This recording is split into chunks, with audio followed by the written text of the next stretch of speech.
đó Luân bắt đầu sợ rồi. Mọi người đều nói là nó nhìn thấy ma. Trái đất này nó ngừng quay là dạng giật, là bắt đầu xoay chuyển, giống như là cái đầu óc con người ta nó quay cuồng vậy đó. Là cái khao khát nhớ nhung của hai cái trái tim mà nó muốn hướng về nhau, mà nó muốn gặp nhau mà không được.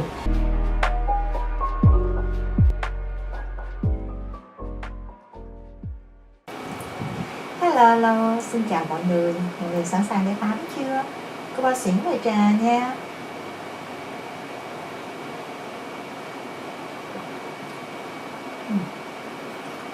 Chanh mật ong ngon quá.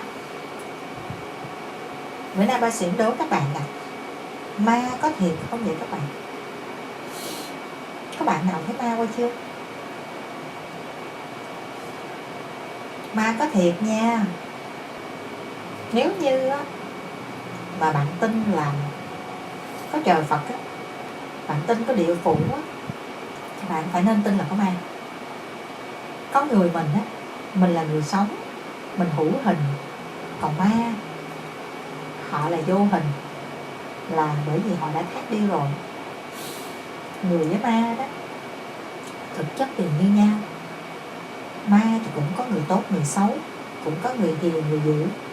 Ma dữ là do khi mà họ bị thức đi sinh mạng đó, là họ có cái gì đó nó oan ức, do đó mà cái vong hồn của họ thác mà không có yên, nên mới tức giận, mới tìm nơi để trút giận, mới làm hồn ma giúp dưỡng, từ chỗ đó mà vô tình hại người. Nhưng mà ngược lại á, ma hiền á thì họ không có hại gì mình hết, mà họ chỉ có đi theo giúp mình, phù hộ mình thôi. Thế nhưng người với ma đó, cho dù có thiện ý giúp đỡ nhau, cũng không nên dám để làm cái gì, là bởi vì người với ma là hai thế giới khác nhau, là âm dương cách biệt. Nếu dính líu á, chỉ thêm lụy phiền. Người ta nói là như vậy mà không biết có hay không các bạn. Tức là người mình cũng có điện, mà ma cũng có điện. Nhưng mà hai cái điện đó ít khi nào mà nó gặp nhau lắm. Có đôi khi trong tích tắc nó chạm nhau. Thì khi mà nó chạm nhau á, thì lúc đó người ta nói là nhẹ bóng vía là thấy ma. Là lúc đó mình mới thấy được, mà không phải là ai cũng có thể thấy. Có người thấy, có người không. Cho tới bây giờ thì khoa học vẫn chưa chứng minh được điều đó, đúng không? Người ta nói thì mình nghe như vậy. Hôm nay Stella sẽ kể cho các bạn nghe một cái câu chuyện tình rất là dễ thương, vẫn là câu chuyện tình yêu, nhưng mà là chuyện tình yêu giữa người và ma. Bạn nào nhẹ bóng vía, bạn nào yếu bóng vía, đừng có nghe ban đêm nha, nghe ban ngày thôi. Là bởi vì mục đích ba xỉn lên đây kể chuyện á, là muốn cho các bạn có một phút giây thư giãn đầu óc rồi ngủ cho nó ngon. Chứ nếu như mà nghe ba xỉn kể xong rồi sợ ma rồi ngủ không được, nó ngược lại với lại cái mục đích của ba xỉn. Là tại vì kể chuyện cũng mặc cái hơi lắm mà, nhiều khi mà kể mà hăng sai quá các bạn biết không, tối đó lên cơn xỉn rồi cũng không chừng. Cho nên đó, ba xỉn hy vọng là các bạn nghe ba xỉn kể chuyện để ngủ ngon, chứ đừng có nghe để mà không ngủ được, hại cho sức khỏe thì uổng phí cái công của ba xỉn lắm nha các bạn nha.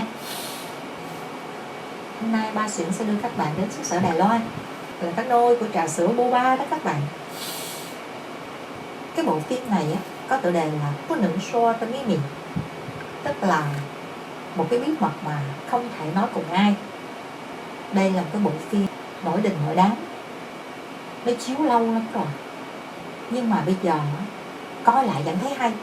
Chứng tỏ là nếu mình quay ngược lại cái thời gian đó thì cái phim này nó phải hay tới cỡ nào. Chính vì vậy mà nó đoạt quá trời giải thưởng luôn. Phim đoạt tới 6 giải Kim Mã, phim hay nhất châu Á nè, phim có hiệu ứng hình ảnh xuất sắc nè, mà công nhận hiệu ứng hay thiệt.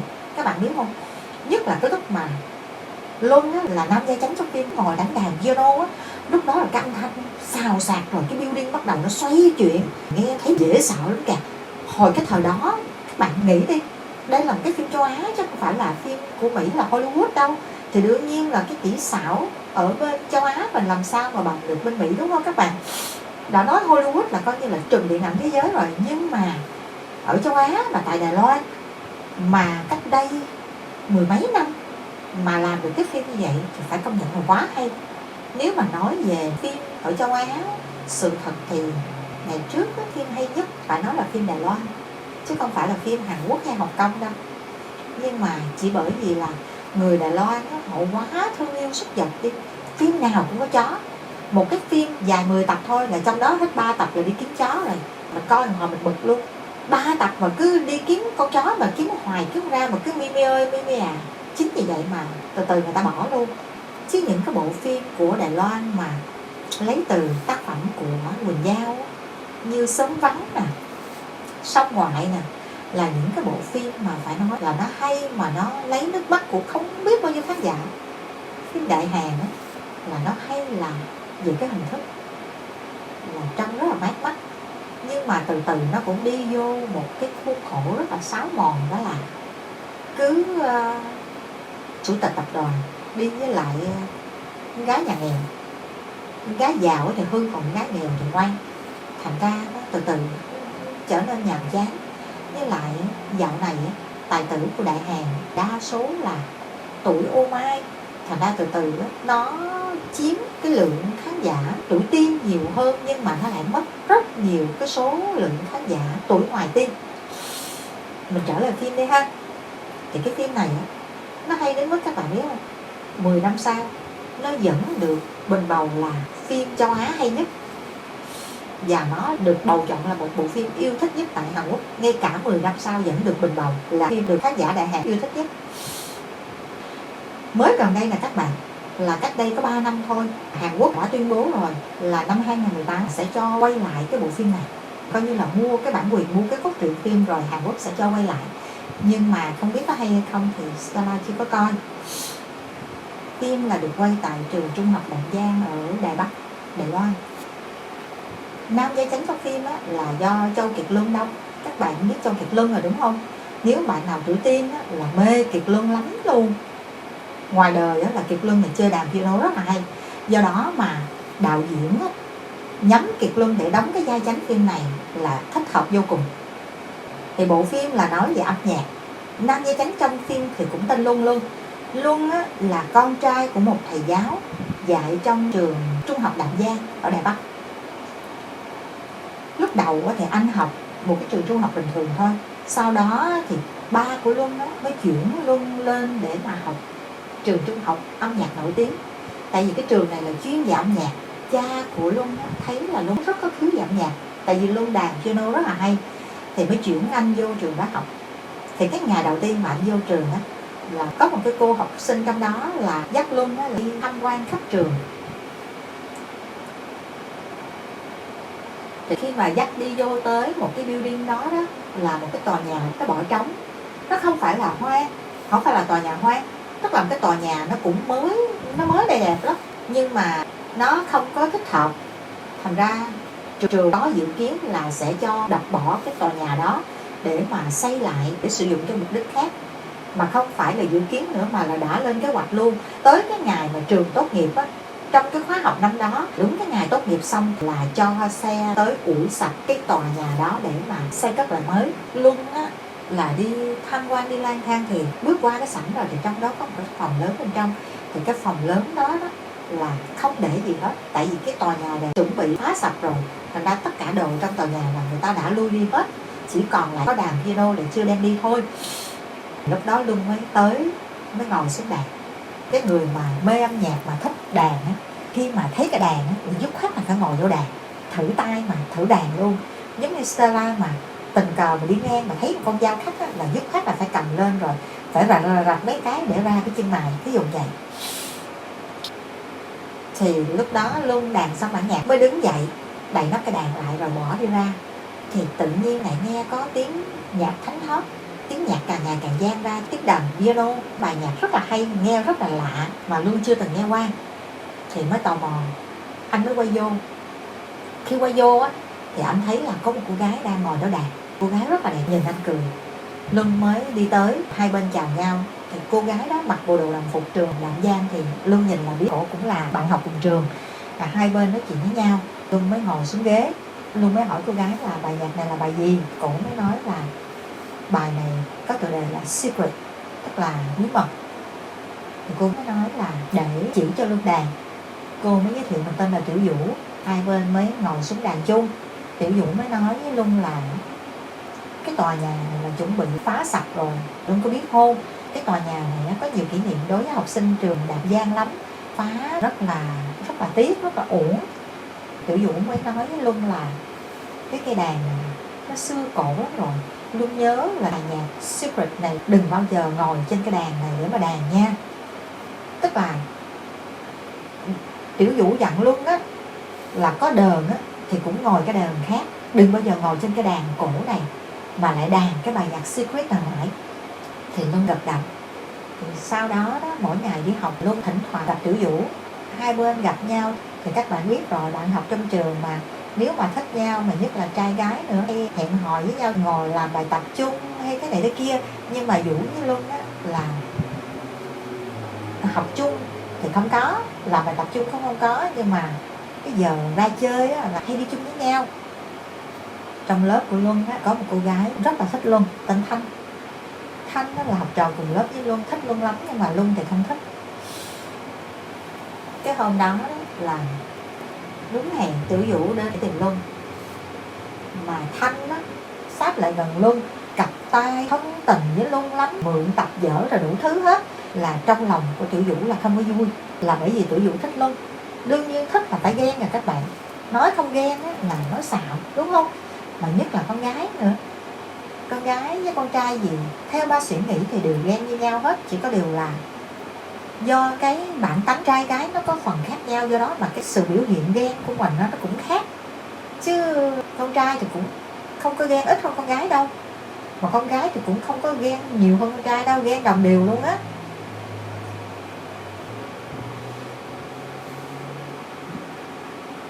Có một lần này nè, bữa đó là hai đứa hẹn nhau, và lúc mà Tiểu Vũ đi tới á, thì thấy Luân với Thanh đang cười giỡn với nhau, và cười giỡn rất là thân mật. Tiểu Vũ nhìn không được rồi, mới quay lưng bỏ đi. Thì Luân chạy theo, chạy một đoạn thì mất hút, tìm không được. Sau đó bẵng đi một thời gian, 1 tuần, 2 tuần cũng không thấy Tiểu Vũ đi học. Luân mới lo, mới chạy tới nhà của Tiểu Vũ, không gặp Tiểu Vũ mà gặp má của Tiểu Vũ. Thì mẹ Tiểu Vũ đứng trên lầu đó, nói giọng xuống là Tiểu Vũ mấy hôm nay không có được khỏe, bị bệnh, thành ra xin trường cho nghỉ học. Mà Tiểu Vũ á, là mắc chứng bệnh kinh niên giống như là ba suyễn. Tức là Tiểu Vũ bị hen suyễn, mà bệnh suyễn á, là bệnh kinh niên đâu có chữa hết được các bạn. Tới thời giờ nào nó lên cơn thì nó lên thôi. Có người thì bị dị ứng với thời tiết, có người thì dị ứng với lại bụi bặm. Nhưng mà nói chung á, là suyễn á, là nếu mà cơ thể suy nhược thì nó sẽ lên cơn suyễn. Do đó mà người ta hay nói là suyễn là bệnh nhà già là vậy á. Nếu mà làm mà cực quá, cơ thể mà nó lao lực quá thì là lên cơn suyễn là chắc luôn. Nhưng mà nói vậy cũng đúng, là hồi nhỏ Stella không có làm gì đụng tới móng tay, uống ly nước á, cũng có người đó mà 1 tháng là suyễn hết 20 ngày rồi. 1 tháng có 30 ngày là suyễn hết 20 ngày rồi.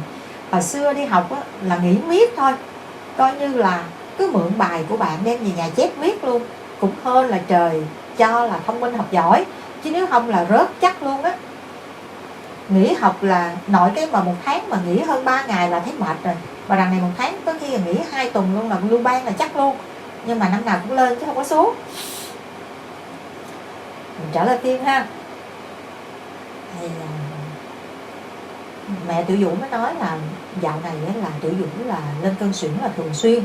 Do đó mà cơ thể yếu lắm, nhiều khi đi không có nổi, thành ra không có đi học được, mới xin trường này cho nghỉ học. Luân mới đi về là tại vì mẹ Vũ có vẻ lạnh lùng xa cách lắm, và bà giống như là bà sống rất là cách biệt với lại thế giới bên ngoài. Một căn nhà nhỏ, hai mẹ con sống rất là âm thầm, giống như là ẩn dật vậy, không có chơi với ai hết á. Mà bà mẹ của Tiểu Vũ giống như là mắc một cái chứng bệnh trầm cảm, u uất làm sao các bạn. Bà trầm tư lắm, nhìn bà, người bà giống như là thất thần vậy đó. Người không có tinh thần, giống như là bà buồn chuyện gì đó. Thì Tiểu Vũ là mất cha từ hồi nhỏ. Mẹ Tiểu Vũ là single mom, là sống như vậy là nuôi Tiểu Vũ khôn lớn. Còn Luân á, Luân mất mẹ từ hồi nhỏ. Cha của Luân á là gà trống nuôi con, là ông một mình là ở vậy là nuôi Luân cho tới lớn luôn. Thì cái hôm đó hai người hẹn với nhau tại phòng piano. Luân á là đến trước mà ngồi ở trong đợi Tiểu Vũ đẩy cửa bước vô. Thì lúc mà Tiểu Vũ đẩy cửa vô, Tiểu Vũ thấy Luân với Thanh là hai người đang ngồi hôn nhau ngay trên cái đàn piano. Lúc mà Tiểu Vũ thấy cái hình ảnh đó xong á, là cô cắm đầu cô bỏ chạy. Luân nghe tiếng sập cửa, quay đầu qua thì nhìn thấy có một cái bóng chạy. Luân mới quay ngược lại. Khi mà Luân quay lại nhìn thấy Thanh thì Luân lại hết sức là ngạc nhiên. Không hiểu tại sao mà Luân lại ngạc nhiên tới như vậy. Lúc đó Luân mới xin lỗi Thanh, tức tốc đứng dậy bỏ đi ra khỏi phòng, để Thanh ngồi một mình đó ngỡ ngàng không biết chuyện gì xảy ra. Thanh không biết tại sao mà Luân lại xử sự như vậy. Trước đó là hai người còn hôn nhau rất là thấm thiết. Luân chạy ra thì không thấy ai ngoài đó. Thì lúc đó là tự nhiên có cái gì đó thôi thúc anh chạy thẳng một mạch tới nhà Tiểu Vũ. Thì trước lúc đó là Tiểu Vũ đã chạy về nhà rồi. Cô vừa chạy cô vừa khóc. Tiểu Vũ chạy một mạch về nhà. Về tới nhà Tiểu Vũ ngã người trên giường xỉu luôn. Khi mà Luân tới nhà Tiểu Vũ á, thì mẹ Tiểu Vũ mở cửa cho Luân vô nhà. Nhưng mà bà không cho Luân gặp Tiểu Vũ, mà bà lại đưa cho Luân một tấm hình. Bà mới nói là cái tấm hình này á, chính tay Tiểu Vũ ngày trước vẽ. Thì cái hình đó là hình vẽ chân dung của Luân. Nhưng mà cái hình vẽ đó lại vẽ trên một cái tờ giấy rất là cũ. Nhìn cái hình vẽ đó mình có thể nói được là cái hình này được vẽ cách đây mấy chục năm về trước.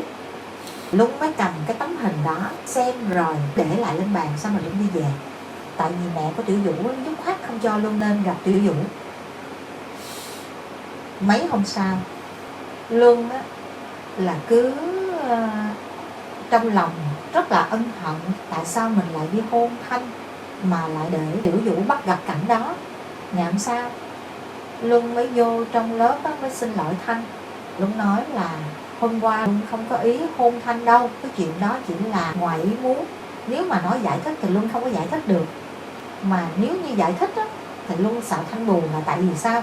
Tại vì rõ ràng cái người trong phòng piano là Tiểu Vũ chứ không phải là Thanh. Lúc đó là hai đứa nó hẹn nhau vô trong cái phòng piano đó, cái tòa nhà chuẩn bị kéo sập á.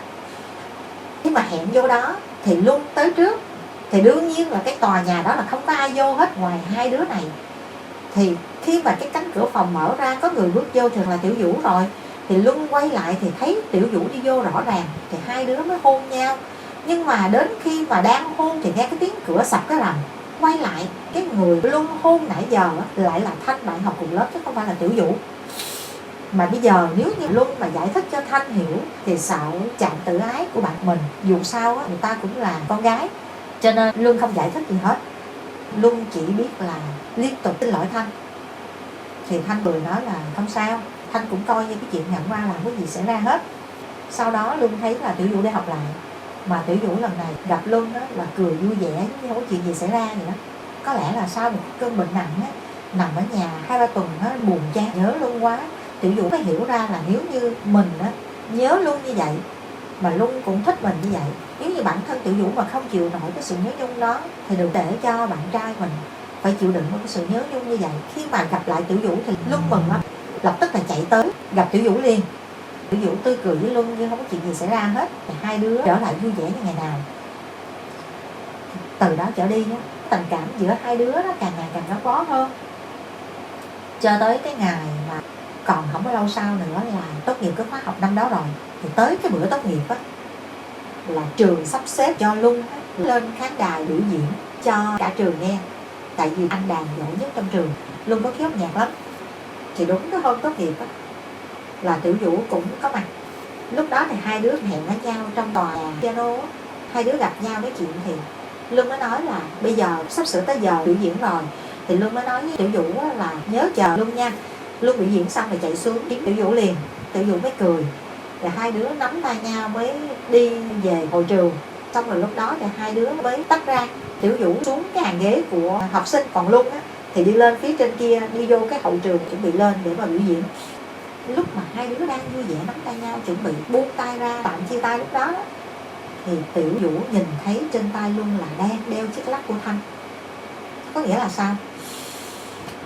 Có nghĩa là sau cái bữa mà Tiểu Vũ bắt gặp Luân ngồi trong cái phòng có cái đờn piano xưa đó, thấy Luân hôn Thanh á, thì sau cái bữa đó là Thanh á, đưa cho Luân chiếc lắc màu đỏ.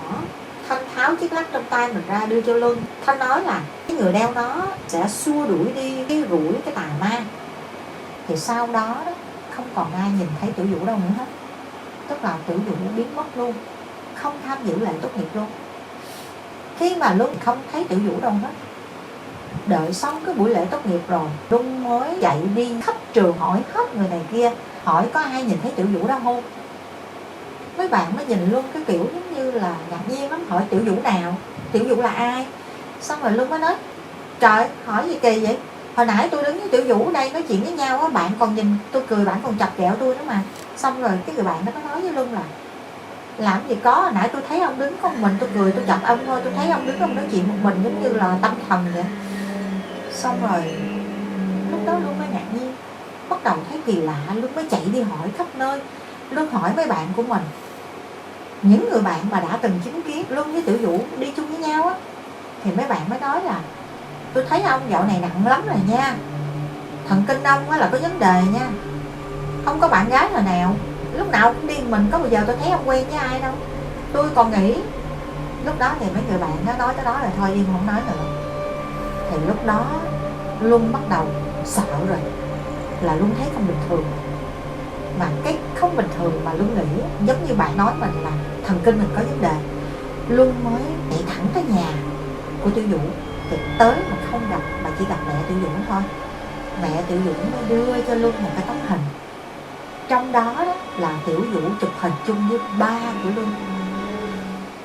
Lúc đó Luân nhìn tấm hình, Luân mới sợ. Luân mới nói là cho Luân mượn tấm hình được không. Xong rồi Luân cầm cái tấm hình đó chạy một mạch về nhà kiếm ba mình.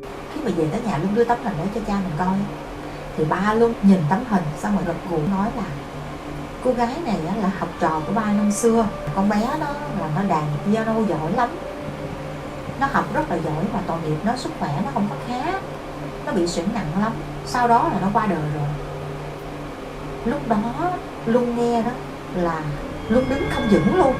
Luân mới nói là ba vừa mới nói gì, ba lặp lại một lần nữa được không. Thì lúc đó ba Luân mới chạy tới cái tủ giấy tờ của ông. Ông lục lọi bằng tốt nghiệp, những cái giấy tờ quý giá của ông mà có giá trị kỷ niệm của ông được cất trong đó. Thì khi mà ông soạn ra đó, ông mới lấy ra cho Luân một cái tờ giấy mà nó cũ, cái tờ giấy nó ố vàng theo năm tháng thời gian đó các bạn.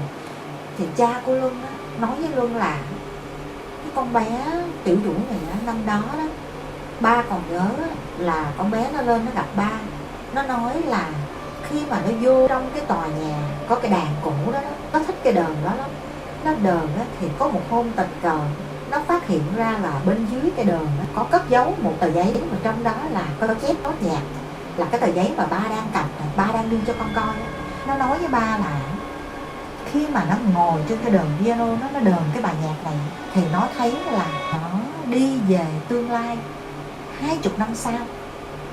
Cái đàn đó giống như cái đàn ma ám vậy các bạn. Khi mà bạn ngồi lên cái đờn, bạn đờn cái bài nhạc đó, nó sẽ đưa bạn trở về quá khứ 20 năm trước, hoặc là nó sẽ đưa bạn đi đến tương lai 20 năm sau. Mà khi mà bạn đi tới 20 năm trước hoặc 20 năm sau, cái người nào bạn gặp đầu tiên thì người đó mới nhìn thấy được bạn, còn tất cả những người còn lại là không thấy được bạn. Lúc đó đó, Tiểu Vũ của 20 năm trước đó, là cô leo lên cái đờn đó ngồi, cô đờn cái bài nhạc này, cô thấy là cô đi về tương lai 20 năm sau. Và cái người đầu tiên mà cô gặp chính là Luân. Có nghĩa là cái ngày mà cô gặp Luân ở 20 năm sau trong tương lai của cô á, là chính là cái ngày mà Luân vừa mới vô trong trường để đi tham quan, đi coi trường học của mình á. Có nghĩa là sao? Có nghĩa là Tiểu Vũ chết cách đây 20 năm rồi.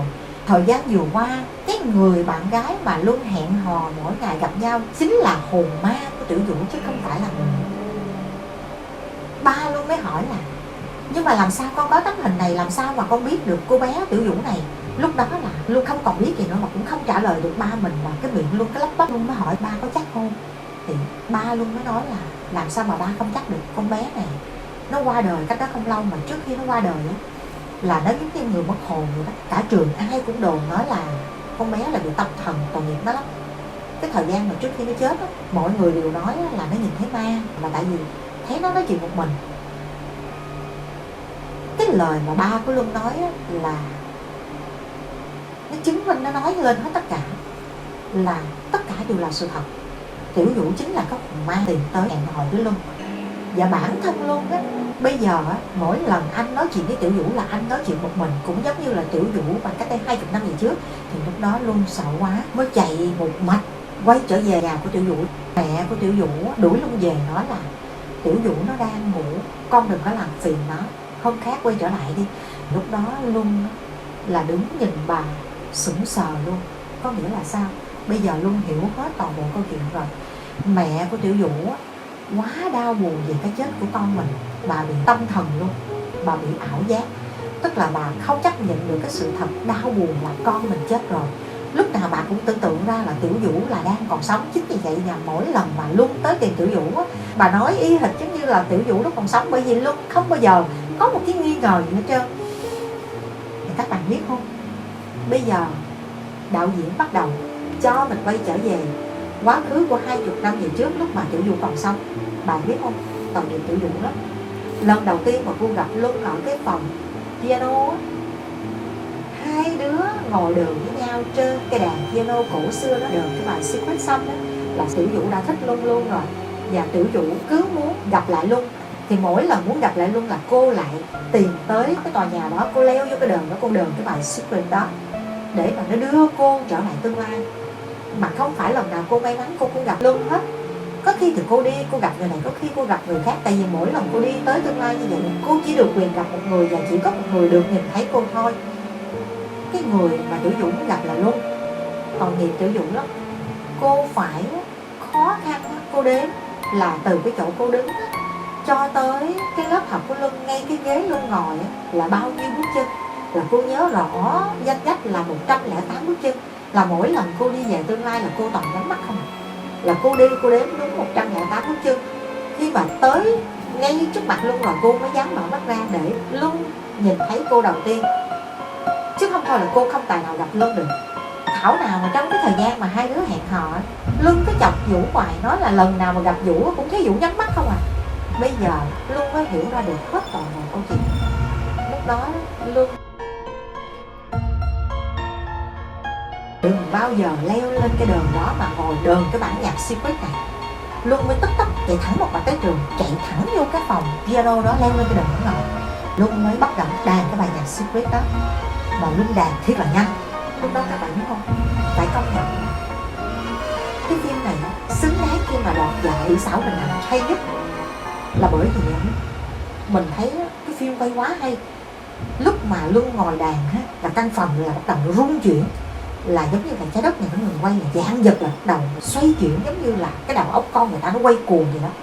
Là cái khao khát nhớ nhung của hai cái trái tim mà nó muốn hướng về nhau, mà nó muốn gặp nhau mà không được, mà nó bị chia cắt bởi âm dương. Nó kinh khủng lắm các bạn. Lúc đó đó là gió nó xoay, gió nó hú lên, nó gầm thét, nó gào thét dữ dội. Là bắt đầu mình thấy là nước mưa là nó giáng tứ tung, nó xoắn lại với nhau y hệt như một cái cơn lốc. Mà ở giữa cái cơn lốc đó là Luân ngồi đờn trên cái đờn đó. Lúc đó đó là Luân đang ngồi đờn như vậy thì Luân nhìn thấy Tiểu Vũ bước vô đi về phía Luân. Lúc đó Luân ngước lên nhìn Tiểu Vũ.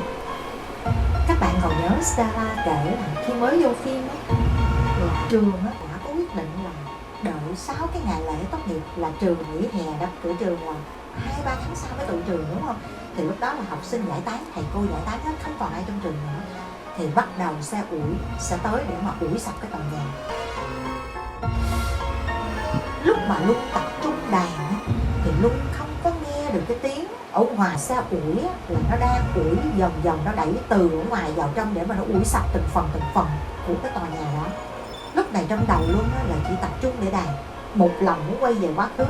Và trong mắt Luân là chỉ nhìn thấy là Tiểu Vũ là từ ngoài cửa bước vô tươi cười đi về phía Luân. Thì đúng cái lúc mà Luân đánh cái nốt nhạc cuối cùng của cái bài Secret, là cái bài có từ đàn bí mật đó, thì cũng là lúc mà cái bàn tay sắt của chiếc xe cần cẩu, xe ủi nó đập lên đầu Luân. nó nghiền nát luôn với chiếc đàn piano cũ đó. Sợ không các bạn? Sợ lắm luôn nha. Do đó có những cái người ta nói là thuộc về cấm kỵ, là không có thể đùa. Người với ma đó, nó là hai cái thế giới khác nhau, là âm dương cách biệt, không thể nào mà đi chung một đường. Do đó đó, không nên để cho có một cái sự muốn để mà quý biết nhau. Tiểu Vũ là gì? Vô tình là được luôn, mà thích luôn. Nếu mà thích rồi, mình chỉ là một cái vong hồn, mình không phải là người phàm nữa rồi. Trong nhà Phật nói như vậy là khi mà người chết mà người ta thác đi, một vài giờ đầu tiên sau khi người ta thác rồi, người ta vẫn chưa biết là người ta chết đâu. Do đó mà cái lúc đó là cái lúc rất là quan trọng. Chính vì vậy mà khi mà có tang, cái lúc mà người quá cố mà vừa mới tắt thở, người ta không cho gia đình thân quyến khóc than thương tiếc gì hết. Tại vì lúc đó mình khóc, mình quyến luyến, mình thương tiếc, mình bệnh rịnh là mình sẽ hại người đó, là mình níu kéo người đó, là người đó sẽ đi theo mình, họ sẽ không nỡ dứt lòng ra đi, thì người đó sẽ nấn ná lại với mình.